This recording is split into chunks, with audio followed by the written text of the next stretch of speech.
So today I'm going to be talking to you about boat pose. We're working on our core, so this is a core strengthening pose.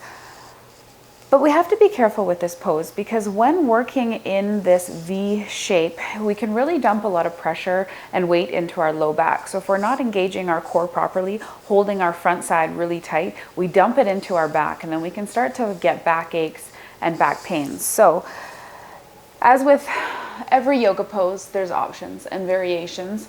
So it's all about finding the one that works the right for your body. Option number one for boat pose is simply sitting with your feet to the floor, feet quite away from the body, sitting up nice and tall.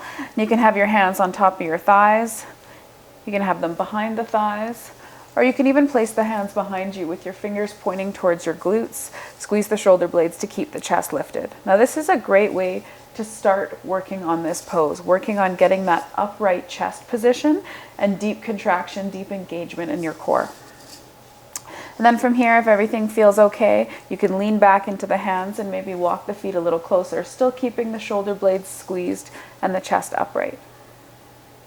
And if we're feeling good here, we can lean back even further, still keeping that straight spine, and maybe lift our feet. Now we might just lift them just a little bit off the floor to start.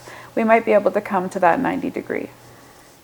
And then if we master that, if we're able to hold our chest up, keep the shoulder blades drawn back and down, and use the core, not dump into our back, then we can start to progress the pose to where we have the hands off the floor. So starting with hands behind the thighs, and then leaning back, keeping that nice tall straight spine, walk the feet towards the body, heels are lifted, and really squeeze the thighs together and lift the feet.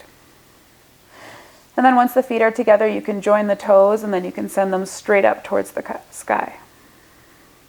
And then from there we have options. If we can still keep up, we might reach our hands forward or we might lift them up. This would be the most intense version of the pose.